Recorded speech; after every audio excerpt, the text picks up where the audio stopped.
Дали новоизбраниот председател Доналд Трамп ќе биде осуден за неговите дела? Тоа е прашање на кое останува да се одговори, бидејќи судијата на државата Њујорк ги разгледува вонредните околности на поранешниот председател на САД и осудениот престапник кој исто така е иден председател. Во мај Трамп беше прогласен за виновен со 34 кривични дела за фалсификување деловни досиеа, за да ги прикрие плаќањата на звездата на филмови за возрастни Сторми Даниелс, за да го потисне секс скандалот пред неговите избори во 2016 година.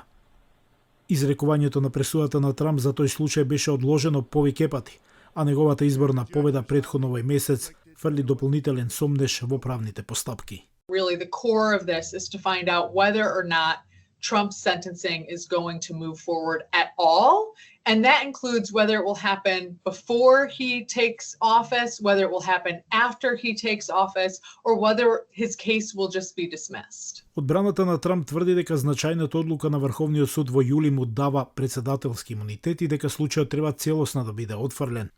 Но окружниот обвинител на Манхетен, Алвин Брек, тврди дека поротата донела пресуда за вина пред одлуката на Врховниот суд и дека Трамп во тоа време не бил председател. Во писмото до судијата тој посочи дека обвинителите ќе се спротивстават на обидите за отфрлење на случајот, но се отворени за одложување на казната по мандатот на Трамп.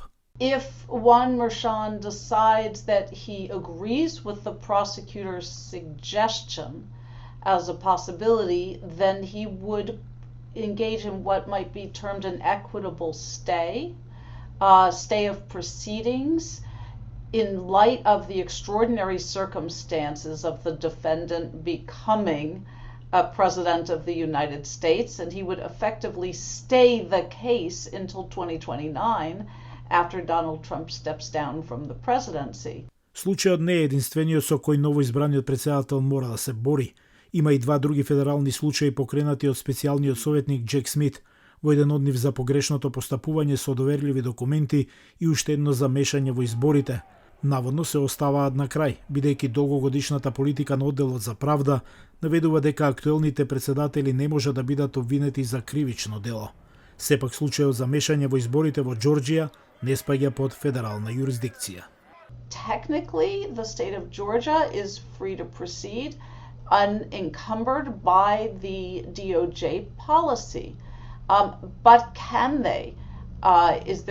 Is it even possible to expect that they would be able to proceed and expect the cooperation of Donald Trump, which would really require the cooperation of the White House to proceed with a trial while the defendant is serving as president of the United States? Околностите без преседан создадоа непозната, но легална територија. За Алфа телевизија од Гласот на Америка, Јован Челомовски во Вашингтон.